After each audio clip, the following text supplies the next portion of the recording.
McLaren's speedy transformation from a team in turmoil in Formula One pre-season testing to finishing on the podium at the British Grand Prix has been a remarkable feat overseen by its new leader. But rather than celebrating the moment, he remains steadfast in regarding it as part of the process towards an even greater recovery.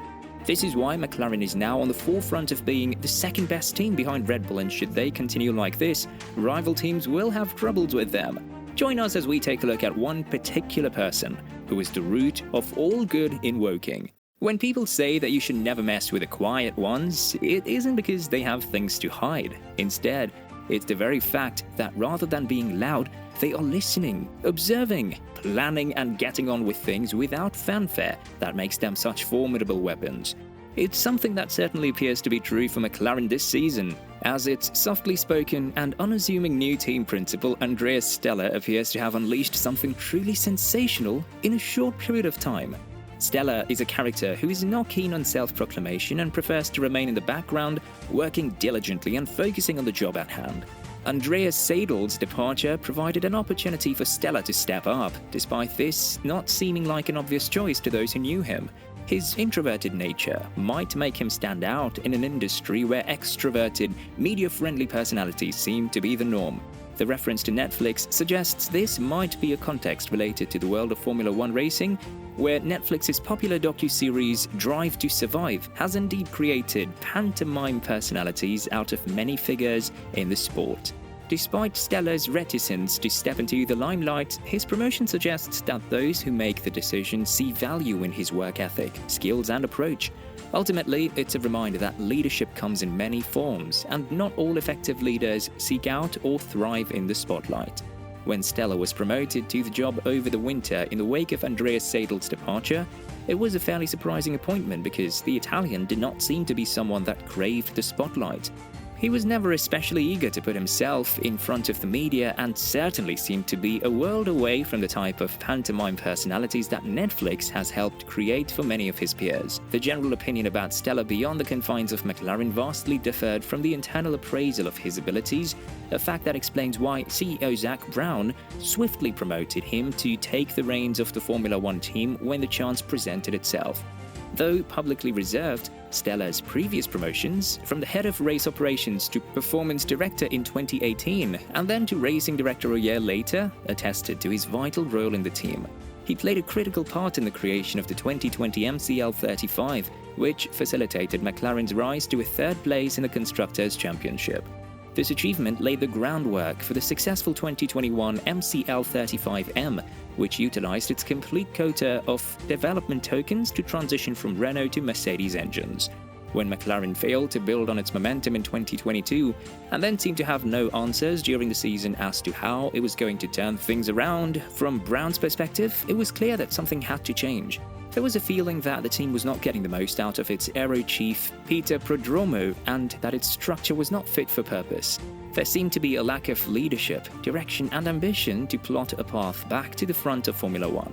So, when Seidel informed Brown of his decisions to join Audi in 2026, the gears quickly began turning for an expedited departure, simultaneously paving the path for Stella's upward shift. He was entrusted with a comprehensive scrutiny of all internal processes within the team. The outcome of this review pinpointed the need for an organizational overhaul, a new direction for the car concept, and, per one insider's account, a readiness to roll up the sleeves and open the checkbooks to recruit the right personnel for a resurgence to the top. Fast forward to the present, and the impact of Stella's strategic initiatives have been monumental. Despite starting the season in Bahrain with one of the slowest cars, McLaren's diligent work has possibly resulted in a turnaround even more astonishing than that which Aston Martin managed during the off-season. After all, McLaren was Red Bull's closest competitor at the British Grand Prix. But while the car and its pace have dramatically changed, one thing that hasn't is Stella's personality. He remains that same quiet, driven man he's always been. For example, asked after the British Grand Prix about all he had achieved this year, his first response was not to take credit, but rather to praise others.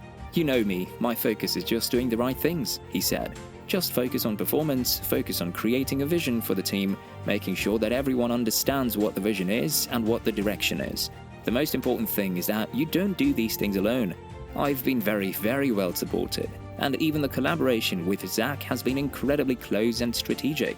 It'll be a mistake to say I or you. It's a group work even when it comes to the leadership. An F1 team is too complex to think that somebody alone can turn a situation around and not recognize the people that are part of this journey. Despite their exceptional showing at the British Grand Prix, McLaren maintains that their strategic plan for F1 remains consistent: to compete for podium finishes in 2024 and then vie for victories the following year. Yet, beneath Stella's calm demeanor lies a tenacious will to do what is necessary for the larger benefit. His elbows and checkbooks strategy has proven effective, securing the services of David Sanchez from Ferrari and Rob Marshall from Red Bull at the onset of 2024, once their respective gardening leave periods conclude. These two will be joining a technical trio that includes the highly respected aerodynamicist Prodromou. Stella's strong belief in a three-person team managing the technical facets of the car rendered former technical director James Key, who is now heading to Sauber to rejoin Seidel, as extraneous. In this process, there was no space for sentimentality.